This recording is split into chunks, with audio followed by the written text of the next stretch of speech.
हमें पता है कि यूपीडब्ल्यूएससी लोअर पीसीएस का जो डॉक्यूमेंट वेरिफिकेशन है वो आपका कंप्लीट हो चुका है 11 से 26 मई के बीच में। और अब आप सबको इंतज़ार है फाइनल कट ऑफ का, फाइनल रिजल्ट का। उसके बाद में कट ऑफ उसके साथ में आएगा ही। तो इसके पहले फाइनल कट ऑफ के बारे में हमने एक वीडियो बनाया था, लेकिन चूँकि टीपी हो गया है और ज़्यादातर जो स्टूडेंट थे उनका प्रेफरेंस इन सब चीज़ों के बारे में भी पता चला है, तो हम पोस्ट वाइज कट ऑफ के बारे में चर्चा कर सकते हैं यहाँ पे। वही हम डिटेल में डिस्कस करेंगे। आपका अंतिम चयन परिणाम कब तक आ सकता है उसके बारे में भी देखेंगे, और किन किन पोस्टों की किस तरह से कट ऑफ हो सकती है, और क्या प्रेफरेंस आर्डर रहा है जो ज़्यादातर स्टूडेंट ने फॉलो किया है जो डीबी में शामिल हुए हैं, वो भी देखेंगे। तो बिना देर किए हम शुरू करते हैं। डीबी डेट आपकी थी 11 से 26 मई के बीच। और अगर आप मुझसे पूछें कि फाइनल रिजल्ट कब तक आ सकता है, तो डीबी के बाद बहुत ज़्यादा बवाल होता नहीं है।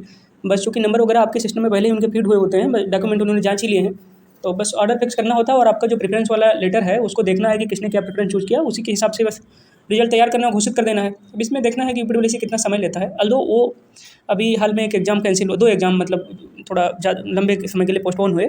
एक 24 जुलाई को हो गया लेखपाल एग्ज़ाम जो 19 जून को था, और एक 29 जून को था आपका एलडीए, यूडीए और सप्लाई इंस्पेक्टर का, वो हो गया आपका 17 जुलाई को। तो लेकिन ये एग्ज़ाम कोई कैंसिल नहीं हुआ, तो पोस्टपोन हुआ है थोड़े समय के लिए। और बाकी आयोग काम कर रहा है, वो बैठा नहीं है, सुस्त नहीं है। तो होप्स हो कि वो रिजल्ट आपका तैयार हो रहा हो, और इसलिए एक्सपेक्ट किया जा सकता है कि जून के लास्ट वीक तक लोअर पीसीएस का जो रिजल्ट है वो घोषित हो जाए। अंतिम चयन परिणाम की हम बात कर रहे हैं। ज्वाइनिंग वगैरह में उसके बाद भी 2-3 महीने का समय लगता ही है, आप जानते हैं, तो उसका तो अलग ही सीन है। लेकिन अंतिम चयन परिणाम जून के लास्ट वीक में घोषित होने की पूरी संभावना है। इसका आधार केवल मेरी बात नहीं है या केवल अंदाजा या तकाजा कि अब कोई ज़्यादा काम बचा नहीं है रिजल्ट घोषित करने में। एक और है, 2 अप्रैल को अशोक अग्रवाल जी का जो इंटरव्यू हुआ था, जो यूपीडब्ल्यूएससी के सदस्य हैं, तो उन्होंने 2 बातों पे बड़ा जोर देके कहा था कि कौन-कौन से एग्ज़ाम हमें कराने हैं और आने वाले समय में, और उसके बाद में कौन-कौन से रिजल्ट हम घोषित करने जा रहे हैं। तो जो एग्ज़ाम कराने हैं उसमें आप देखिए कि जो स्वास्थ्य कार्यकर्ता वाला था वो एग्ज़ाम हो चुका है। लेखपाल वाला भले पोस्टपोन हुआ थोड़ा, लेकिन डेट पोस्टपोन हुई है, एग्ज़ाम पोस्टपोन नहीं हुआ है। वो डेट थोड़ा आगे बढ़ी है, वो भी एग्ज़ाम होना ही है। 16 अप्रैल से एग्ज़ाम इनका होना शुरू है। 16 अप्रैल को हुआ जेईई वाला जो था 2018 का, और फोरमैन वाला। उसके बाद 8 मई को पेपर हुआ, फिर 22 मई को भी इन्होंने एक पेपर कराया एसओ का। तो वो चल ही रहा है प्रक्रम। 3 जुलाई को फिर इनका पेपर लगा हुआ है। तो इधर शायद इसलिए थोड़ा पोस्टपोन किया डेट कि स्वास्थ्य विभाग में एम्प्लॉइज़ की काफ़ी कमी है, तो ये काफ़ी दबाव था इनके ऊपर कि स्वास्थ्य कार्यकर्ता एएनएम वाली जो भर्तियाँ हैं वो आप फाइनलाइज़ करो। तो ये देखिए 2019 की वैकेंसी और 2000 बमुश्किल 1 से डेढ़ महीना लगेगा, इसमें पूरा एकदम फाइनल हो जाएगा। इसमें डीबी इसका डीबी की डेट आ गई है, 9 जून से शुरू हो जाएगा। तो इसीलिए शायद वो डेट थोड़ा बढ़ाया गया हो। तो कहने का मतलब ये है कि जो एग्ज़ाम उन्होंने कहा था कि 5 हम कराएँगे, वो तो चल रहा है उसका प्रक्रम। थोड़ा-मोड़ा लेट लपेट है। यूपीडब्ल्यूएससी जो कि बदनाम था इतना ज़्यादा लेट, तो उसके कंपैरिजन में थोड़ा लेट फिर भी चलेगा। तो आयोग काम कर रहा है। तो इसलिए एक्सपेक्ट किया जा सकता है कि ये जून के लास्ट वीक तक आपका रिजल्ट आएगा। उसका आधार वही उनकी बात भी ले लीजिए, जब उन्होंने ये कहा कि 4 रिजल्ट हम घोषित करने जा रहे हैं आने वाले 100 दिन में। 2 अप्रैल को उन्होंने बात की थी, तो 100 दिन का हिसाब किताब आप लगाओ तो 10-12 जुलाई तक 100 दिन पूरे हो जाते हैं। और ये सारे ऐसे हैं कि चूँकि डीबी इन्होंने करा ही लिया है लोअर का, तो ज़्यादा बवाल है नहीं। कौन-कौन से रिजल्ट उन्होंने घोषित करने को कहे थे, वो था कंप्यूटर ऑपरेटर एग्जाम। इसमें 74-75 पोस्टें थी, ज़्यादा पोस्ट भी नहीं थी। कंप्यूटर ऑपरेटर एग्जाम 2016 का, जूनियर असिस्टेंट 2016 का, कंबाइंड जेईई 2016 का, और एक यूपीडब्ल्यूएससी लोअर पीसीएस या लोअर सबऑर्डिनेट सर्विसेज या अवर अधीनस्थ सेवा परीक्षा 2019 उन्होंने अपने उसमें बोला था। ये 4 परिणाम उन्होंने बोला था हमें घोषित करना है, और ये 100 दिन के अंदर हम घोषित कर देंगे। ये चारों परिणामों का ऑलमोस्ट सब कुछ कंप्लीट हो चुका है, सब हो गया, डीबी हो गया। और मजे की बात ये है कि आपके लोअर पीसीएस से संबंधित कोई याचिका किसी कोर्ट वगैरह में दाखिल नहीं है। तो वो एकदम मतलब साफ सीधा सब वैकेंसी है कि जिसका रिजल्ट घोषित करने में आयोग को कोई आनाकानी वाला सवाल ही नहीं है कि इस वजह से कि ये लंबित है वो लंबित है, ऐसा कुछ है नहीं इस रिजल्ट से संबंधित। तो इसलिए जून के लास्ट वीक में इसको घोषित हो जाने की पूरी संभावना है। अभी 15 जून के पहले ये 3 रिजल्ट आने की संभावना है। उसमें कौन-कौन से, कंप्यूटर ऑपरेटर 2016 का, और जूनियर असिस्टेंट 2016 का, और combined JEE and foreman exam 2016 का। तो ये 3 रिजल्ट 15 जून के पहले आ सकते हैं, एक्सपेक्टेड है। और जून के लास्ट वीक में, जुलाई के फर्स्ट वीक में आपका लोअर पीसीएस का अंतिम चयन परिणाम आ सकता है। उसके बाद में फिर अलग-अलग विभागों को भेज देते हैं क्या संस्तुत करके, और फिर ज्वाइनिंग वगैरह वाला वो निकालते हैं ज्वाइनिंग लेटर, तो विभागों की जवाबदेही होती है। इनका काम खत्म हो जाता है जिस दिन उन्होंने अंतिम चयन परिणाम घोषित करके, और उसका आपका जो फाइल है, आपका नाम है जिसमें आप सेलेक्ट हुए हैं, उस विभाग को भेज देना, बस इतना काम होता है इनका। खैर, तो ये हो गया अंतिम चयन परिणाम, और कि कब तक आ सकता है, और उसके बाद में कौन-कौन से रिजल्ट आपको देखने को मिल सकते हैं जून महीने में। इसके बारे में अब एक्सपेक्टेड कट ऑफ पे बात करते हैं। तो उस पे बात करने के पहले, चूँकि आज हम पोस्ट वाइज बात करेंगे, तो ये जान लें तो ज़्यादा अच्छा रहेगा कि ज़्यादातर लोगों ने प्रेफ़रेंस क्या भरी है जब डीबी कराया है, चूँकि उसमें प्रेफ़रेंस लेटर मिला था जो। तो अप्रॉक्स 70 से ये डेटा मिला है अलग-अलग ग्रुपों से कि अप्रॉक्स 75 से 80% जो स्टूडेंट थे उन्होंने ये वाला ऑर्डर जो इसमें मैंने लिखा है ये चूज़ किया है। पहला ईओ, दूसरा सप्लाई इंस्पेक्टर, तीसरा मार्केटिंग इंस्पेक्टर, चौथा एसीओ मतलब असिस्टेंट कंसोलिडेशन ऑफिसर, जिसको आप कहते हैं सहायक चकबंदी अधिकारी।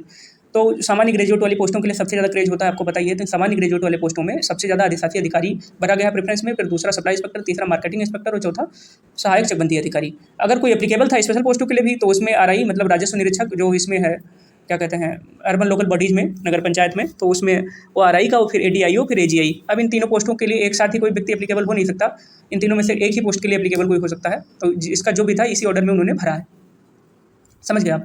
तो 75 से 80% स्टूडेंट का ये प्रेफरेंस आर्डर ये था जो पॉइंट नंबर ए में है। पॉइंट नंबर बी में जो है कि कई सारे हाई स्कोरर जो स्टूडेंट थे उन्होंने पहला जो प्रेफरेंस भरा है वो सप्लाई इंस्पेक्टर को भी भरा है। इनकी संख्या सीमित थी, दो बहुत ज़्यादा नहीं लेकिन थी। तो 10 से 15% स्टूडेंट हाई स्कोरर्स ऐसे भी थे जिन्होंने पहला प्रेफरेंस भरा है। अब कोई कितना पहला प्रेफरेंस क्या भरे कितना भरे इस पर मतलब इसका मायने तब रखता है कि वो हाई स्कोरर भी हो, तब उस हिसाब से उस पोस्ट की कट ऑफ डिटरमाइन होगी। मान लो कोई बार का कैंडिडेट है, नंबर केवल 300 में, पहला ईओ भर दिया तो उससे कोई फर्क नहीं पड़ता ना। तो ये हाई स्कोरर स्टूडेंट की बात हो रही है। तो कि अप्रॉक्स 10 से 15% स्टूडेंट ऐसे थे जिन्होंने पहली प्रेफरेंस भरी है सप्लाई इंस्पेक्टर, दूसरा ईओ, तीसरा एमआई, चौथा एसीओ। मतलब उन्होंने ईओ के पहले सप्लाई इंस्पेक्टर भरी है 10 से 15%। और ऐसे और बाकी ये जो स्पेशल कैटेगरी की पोस्टें हैं इनका यही सेम क्रम था, ये आप देख लीजिए, क्योंकि इन तीनों के लिए कोई एप्लीकेबल होगा नहीं। तो सामान्य मान लीजिए कोई स्पेशल ग्रेजुएट है तो वो चारों नॉन ग्रेजुएट मतलब कॉमन ग्रेजुएशन जिसमें सब एप्लीकेबल है वो भर दिया, उसी के लिए सबसे ज़्यादा क्रेज होता है। उसके बाद जो स्पेशल कैटेगरी की पोस्ट के लिए एप्लीकेबल है उसके बाद पाँचवीं प्रेफरेंस के अंतर्गत वो भर दिया। इन तीनों में से कोई एक जो भी हो उसका। अप्रॉक्स 5-7% स्टूडेंट ऐसे हैं जिन्होंने पहली प्रेफरेंस एसीओ भी डाली है, सहायक चकबंदी अधिकारी। ये इसकी वजह ये है कि इसका जो पहला प्रमोशन है वही गेजेटेड ऑफिसर आप बन जाते हैं, चकबंदी अधिकारी 5400। तो और भी कई सारी वजहें हैं, किसी को पीसीएस की आगे तैयारी करनी है तो उनके लिए भी एक काफ़ी अच्छी पोस्ट थी। तो ऐसे भी लोग हैं जिन्होंने इसको भरा है पहले प्रेफरेंस पे, वो 5-7% ऐसे लोग हैं। तो इस तरह से जब आप देख लें point number A, point number B, point number C अच्छे से, तो आपको काफ़ी अच्छा खासा तकाजा लग जाएगा। आप भी उसमें डीबी में शामिल हुए होंगे तो आपका भी अनुभव सेम रहा होगा। और ये अलग अलग ग्रुपों से मैंने इन्फॉर्मेशन एकत्रित किया है। अब क्या है कि चूँकि अब प्रेफरेंस पता चल गया कि सबसे मोस्ट सॉर्ट ऑफ जो है प्रेफरेंस ऑर्डर वो क्या है, पहले ईओ, फिर एसआई, फिर एमआई, फिर एसीओ, यही वाला है। तो कट ऑफ भी इसी के हिसाब से वेरी करेगी। तो अब कट ऑफ हम देख लेते हैं कि we can analyse the expected cut off according to above chosen preference pattern. सबसे पहला जो मोस्ट प्रेफरेंस पोस्ट है, मोस्ट सॉर्ट ऑफ जो पोस्ट है वो क्या है, ईओ, अधिशासी अधिकारी।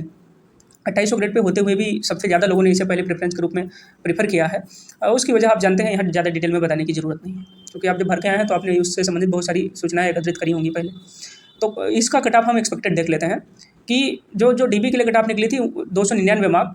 अगर आपको किसी ईआर कैंडिडेट को ईओ बनना है तो 299 में लगभग 20 मार्क जोड़ दीजिए। अगर आपके 319 या उससे ज़्यादा नंबर है, 319 उससे ज़्यादा से मेरा तात्पर्य प्लस माइनस 2 कर दीजिए, 317 वाला भी हो सकता है और 320 वाला भी हो सकता है। तो आप मान लीजिए कि अगर आपके मार्क 318, 319 इसके आसपास हैं या उससे ऊपर हैं तो ईओ बनने की संभावनाएं आपकी हैं। इसमें ईआर कैटेगरी में ओबीसी में 313 प्लस, एससी में 298 प्लस, एसटी में 285 प्लस। ये ध्यान रहे, ये ईओ की कट ऑफ है, पोस्ट वाइज कट ऑफ बता रहे हैं। हॉरिजॉन्टल में आप आ जाइए, हॉरिजॉन्टल में फीमेल की 284.5 डीबी के लिए कट ऑफ थी, उसमें 20 नंबर लगभग जोड़ दीजिए, 20 से 15 ही जोड़िए अगर आप। तो अगर कोई, अब यहाँ पे मैंने एक्सट्रीम कंडीशन ली है कि इससे ज़्यादा अगर है तो वो बन ही जाएंगी। अगर कोई गर्ल्स में कोई 302 मार्क्स भी है मेरे हिसाब से तो वो भी ईओ बन सकती हैं, उसमें संभावना है। लेकिन 304 प्लस मार्क्स हैं तो आप काफ़ी पॉसिबिलिटी है कि ईओ बन जाएंगे। DFF मतलब डिपेंडेंट ऑफ फ्रीडम फाइटर्स, तो इनका जो है 293 कट ऑफ था डीबी के लिए, तो उसमें 7 नंबर जोड़ दीजिए, लगभग 300 नंबर है या उससे ऊपर है तो ईओ बन जाएंगे। पीएच का 290 और एक सर्विसमैन का 290। इन दोनों का कट ऑफ पीएच का शायद 269.50 था डीबी के लिए और एक सर्विसमैन का था 270 मार्क्स। तो इसमें 20-20 नंबर लगभग जोड़ दीजिए ईओ बनने के लिए, तो ये बन जाएंगे। ईओ की टोटल पोस्टें थी 107 जिसमें ईओआर की थी टोटल 45। तो ईओ और प्रेफरेंस भी सबकी पहली है, तो स्कोरर्स हैं अच्छे, 328 नंबर वाले भी हैं, 343, 330 नंबर वाले भी हैं। अल्दो वो ऐसे हैं जिनको उंगलियों पर गिन सकें, लेकिन वो लोग हैं 30-40 लोग ऐसे तो जरूर होंगे जिनका स्कोर 330 या उसके सराउंडिंग में होगा। तो इस तरह से कट ऑफ रह सकती है ईओ पोस्ट के लिए। अब दूसरा जो सबसे प्रीफर्ड पोस्ट थी वो थी सप्लाई इंस्पेक्टर। इसकी एक्सपेक्टेड कट ऑफ आप देख लीजिए। इसकी एक्सपेक्टेड कट ऑफ मेरे हिसाब से वर्टिकल रिजर्वेशन के तहत देखिए, मतलब जो वर्टिकल कट ऑफ बनेगी उसमें ईआर 310 प्लस अगर है तो आप सप्लाई इंस्पेक्टर बनने की आपकी प्रबल संभावनाएं हैं। ओबीसी में 305 प्लस, एससी में 290 प्लस और एसटी में 279 प्लस। हॉरिजॉन्टल में देख लीजिए, फीमेल में 298 प्लस, 298 प्लस कुछ ज़्यादा ही हो गया इसमें। आप मान लीजिए कि 295 कर लीजिए इसको। फीमेल में 295 प्लस है सप्लाई इंस्पेक्टर के लिए और डीएफएफ के लिए 296, पीएच के लिए 287, एक सर्विसमैन के लिए 286। तो अगर इतने मार्क्स हैं तो आप सप्लाई इंस्पेक्टर बन जाएंगे, इसकी संभावना है। थर्ड मोस्ट प्रीफर्ड पोस्ट थी मार्केटिंग इंस्पेक्टर। इसका देख लेते हैं एक्सपेक्टेड कट ऑफ। तो वर्टिकल के लिए 308, वर्टिकल में देख लीजिए ईआर के लिए 308 प्लस, ओबीसी के लिए 304 प्लस, एससी के लिए 284 प्लस और एसटी के लिए 270 प्लस। अगर इतने मार्क्स आपके हैं मेंस एग्जामिनेशन में तो आप मार्केटिंग इंस्पेक्टर बन जाएंगे, इसकी प्रबल संभावना है। हॉरिजॉन्टल में देख लीजिए फीमेल की 295 प्लस, डीएफएफ की 295, पीएच की 284 और एक सर्विसमैन की 283। तो इसमें फीमेल की इसमें 294 एक नंबर घटा दीजिए, चूंकि सप्लाई इंस्पेक्टर का क्या था ऐसे, मतलब 298 ज़्यादा ही हो गया था। सप्लाई इंस्पेक्टर 295 के आसपास फीमेल का है तो बन जाएंगी। 10 नंबर से ज़्यादा नहीं बढ़ेगी कट ऑफ एसआई के लिए, चूँकि उसकी 284.50 मार्क्स थे उनके डीबी वाली कट ऑफ जो थी। तो डीबी वाली कटाप से सबसे ज़्यादा यूआर की कटाप बढ़ेगी, क्योंकि अभी ओवरलैपिंग वाला जो हिसाब किताब होगा तो डीबी की कटाप 299 थी यूआर के लिए, तो उसमें कम से कम 6 नंबर जोड़ लीजिए, 6-7 नंबर। वो तो मिनिमम कटाप किसी भी पोस्ट के लिए, मतलब जो मिनिमम की कोई भी पोस्ट हमें मिल जाए वो वाला टारगेट है। वो हमने पहले पिछले वाले वीडियो में खूब डिटेल में डिस्कस किया, आपने ना देखा तो आप जाके देख सकते हैं, चैनल पर पड़ा हुआ वो वीडियो, कि कोई भी एटलीस्ट कोई पोस्ट मिल जाए उसके लिए क्या फाइनल कटाप हो सकती है, वो हमने देखा है, वो पोस्ट वाइज नहीं देखा था, या पोस्ट वाइज देख रहे हैं। तो हॉरिजॉन्टल के लिए अगर किसी को मार्केटिंग इंस्पेक्टर के लिए का जो प्रेफरेंस हिसाब किताब है उसमें हॉरिजॉन्टल रिजर्वेशन में फीमेल के लिए 294 प्लस, डीएफएफ के लिए 295, पीएच के लिए 284, एक सर्विसमैन के लिए 283 मार्क्स अगर आपके हैं तो आप विपणन निरीक्षक यानी मार्केटिंग इंस्पेक्टर बन जाएंगे। फोर्थ मोस्ट प्रिफर्ड पोस्ट जो है वो असिस्टेंट कंसोलिडेशन ऑफिसर है, सहायक चकबंदी अधिकारी। इसमें और मार्केटिंग इंस्पेक्टर में थोड़ा था कि किसी ने तीसरा सबसे ज़्यादा चूज किया है एसीओ का, किसी ने एमआई का, तो इन दोनों के कटाप में बहुत ज़्यादा अंतर नहीं रहेगा, काफ़ी आसपास ही रहेगा। तो इसका यूआर का कटाप 305 प्लस मान लीजिए, 305 या 306 ऐसे होगा, और ओबीसी का 301.5 या 302 या 301 ही हो सकता है, खाली 2 नंबर बढ़े, बस ऐसे ही रहेगा, इससे ज़्यादा नहीं। और एससी का 280 प्लस, एससी की जो डीबी की कटाप थी 277 के आसपास ही, 277.50 थी या 277 एग्जैक्ट थी, थोड़ा सा मैं कंफ्यूज हो रहा हूँ जो भी थी। तो इसमें 3 नंबर बढ़ा दीजिए तो आप एसीओ बन जाएंगे। नहीं, इसमें एक ब्लंडर मैं कर रहा हूँ, सॉरी, ये ब्लंडर हो रहा है, ये मैंने तैयार किया बड़े मुश्किल से डेटा, फिर भी जो असिस्टेंट कंसोलिडेशन ऑफिसर था इसकी एससी में स्पेशली कोई पोस्ट नहीं थी, तो वो अगर कोई एसीओ बनना है किसी को तो यूआर के कटाप के बराबर उसके नंबर होने चाहिए, तो उसके नंबर 305 ही होने चाहिए, तो फिर ऐसा होगा। तो इसलिए एससी का अगर आपने एसीओ पहली प्रेफरेंस बनी है, दूसरी तीसरी चौथी, तो यूआर के बराबर मार्क्स हैं तो आप बन जाएंगे।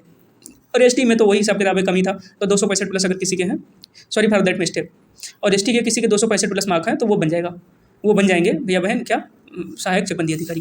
हॉरिजॉन्टल में देख लीजिए 288 प्लस अगर है फीमेल में तो सहायक चकबंदी अधिकारी बन जाने की प्रबल संभावना है। डीएफएफ में 294.5, पीएच में 275 और एक सर्विसमैन में 276। तो ये हो गई आपका कटअप का हिसाब किताब। अब स्पेशल कैटेगरी की पोस्ट के लिए अलग अलग आप पूछेंगे, तो स्पेशल कैटेगरी की पोस्ट का जाहिर सी बात है सबसे कम कटअप जाने वाली है। तो अगर जो डीबी की कटअप थी, डीबी की कटअप में आप 2 नंबर जोड़ दीजिए, ज़्यादा से ज़्यादा 2 नंबर की बात कर रहा हूँ, बस 2 नंबर जोड़ दीजिए, और 2 नंबर जोड़ने के बाद जो मार्क्स आपके आ रहे हैं, अगर इतने मार्क्स आपके बन रहे हैं तो आप अंतिम रूप से चयनित हो जाएंगे किसमें, स्पेशल कैटेगरी पोस्टों के लिए। इसमें से कोई भी जो कैंडिडेट होगा इन तीनों में से एक ही पोस्ट के लिए एलिजिबल होगा, चाहे आरआई के लिए, चाहे एडीआईओ के लिए, चाहे एजीआई के लिए। तो इनका जो एजीआई का मतलब असिस्टेंट गार्डन इंस्पेक्टर, सहायक उद्यान अधिकारी, ये सहायक उद्यान निरीक्षक, सहायक उद्यान निरीक्षक। तो स्पेशल कैटेगरी का पोस्ट का यही हिसाब किताब है कि जितनी कटाप आई थी उसमें 2 मार्क्स जोड़ दीजिए जो डीबी की कटाप थी, तो अगर उतने मार्क्स आपके आते हैं तो आप अंतिम रूप से चयनित हो जाएंगे इन स्पेशल कैटेगरी की पोस्ट के लिए, अगर आप एप्लीकेबल हैं या एलिजिबल हैं तो। और अभी एक ये जो मैंने कटाप बताया है, काफ़ी एनालिसिस के बाद में, काफ़ी डेटा इकट्ठा करने के बाद में बताया है, शायद इससे आप सहमत हो, ना सहमत हो तो आपके कमेंट का हमेशा स्वागत रहेगा। आप शब्दों की मर्यादा का ख्याल रखते हुए अपने कमेंट, अपने जो है विचार वो कमेंट बॉक्स में लिख सकते हैं, हमेशा स्वागत रहेगा आपके विचारों का। और आप ये क्या कहते हैं, जो भी अभी मैंने बताया है इसको और मजबूत करने के लिए कि इसका एक जो आधार है, कई सारे आधार बिंदु हैं, तो उसमें मैं आपको डीबी वाली कटाप जो निकली थी वो दिखा देता हूँ, फिर से आपकी मेमोरी जो है ताज़ा हो जाए। तो ये देख लीजिए, ये डीबी वाली कटाप है जो डीबी के लिए निकली थी, 11 मार्च को इसको डिक्लेयर किया गया था, 11 मार्च को ये डिक्लेयर हुआ था। तो इसमें जो डीबी के लिए कटाप थी वो अनारक्षित की थी 299, ये कॉमन ग्रेजुएट पोस्टों की बात है, और इसमें आरआई भी शामिल थे और एडीआईओ भी शामिल थे, और अनुसूचित जाति के लिए थी 277। अब मान लीजिए अनारक्षित में किसी को एडीआईओ या आरआई के लिए अगर उनके पास डिग्री है तो वो बनने के लिए 299 में मुश्किल 2 नंबर जोड़ दीजिए, 301 के आसपास मार्क है, या आप कॉमर्स ग्रेजुएट हैं, और या आप बायोलॉजी से या हार्टिकल्चर से ग्रेजुएट हैं, या नहीं हार्टिकल्चर वगैरह से तो और कम आएगा, उसकी कटाप लगाई थी। कॉमर्स ग्रेजुएट अगर आप हैं या हिंदी में ग्रेजुएट हैं तो आपकी कटाप बमुश्किल अगर आपके 301 नंबर हैं तो आप अंतिम रूप से चयनित हो जाएंगे, आरआई के रूप में चाहे एडीआईओ के रूप में। अनुसूचित जाति की कटाप थी 277.50, अनुसूचित जनजाति की 253.50, अन्य पिछड़ा वर्ग की 299, और जो हॉरिजॉन्टल वाली थी वो स्वतंत्रता संग्राम सेनानी के आश्रित की 293, विकलांगजन की 269.50, सैनिक वियोजित भूतपूर्व सैनिक की 217 और महिला की 284.50। ये डीबी के लिए कटाप थी, ध्यान रहे। और फिर सहायक उद्यान निरीक्षक एजीआई, जिसको हमने लिखा है अपने एनालिसिस में, अभी जो लेटेस्ट बनाया पोस्ट वाइज कटाप में, तो उनकी कटाप थी 287 अनारक्षित की, अन्य पिछड़ा वर्ग की 287 डीबी के लिए, फाइनल जेड का नहीं है। अनुसूचित जाति के लिए 257, अनुसूचित जनजाति के लिए 220। तो सहायक उद्यान निरीक्षक किसी भी अनुसूचित जनजाति में किसी के 225 नंबर हैं, 222 नंबर है, आराम से सेलेक्ट हो जाएंगे, कोई तकलीफ नहीं आने वाली उसमें। और इसका ऐसे ये वाली कटाप दी हुई थी, कौन सी वाली, हॉरिजॉन्टल के लिए, सहायक उद्यान निरीक्षक के लिए। तो ये था कटाप का हिसाब किताब। अब इसमें वही है, काफ़ी सारी एनालिसिस के बाद में और प्रेफरेंस लेटर के बारे में एनालिसिस करने के बाद में अलग अलग ग्रुपों से जुटाए गए इन्फॉर्मेशन के आधार पे कि 299 अनारक्षित की कटाप थी, तो इसमें जो मोस्ट साटा पोस्ट जो है ईओ, उसको बनने के लिए इसमें 20 नंबर जोड़ दीजिए, तो इससे ज़्यादा नहीं होने वाला, चूँकि हर 0.5 मार्क्स पे एक कटाप है, समझ रहे हैं आप। तो एक नंबर बढ़ते ही कम से कम 200-300 बच्चे बाहर हो जाते हैं। तो ऐसा हिसाब किताब है, अगर ईवार में किसी के 305 से 306 मार्क्स के आसपास हैं तो जो सामान्य ग्रेजुएट की पोस्टें हैं चारों, उनमें से कोई ना कोई पोस्ट आपको मिल जाएगी। तो बेस्ट ऑफ लक है सबको। आपने ये वीडियो देखा, इसके लिए आपका बहुत बहुत धन्यवाद है।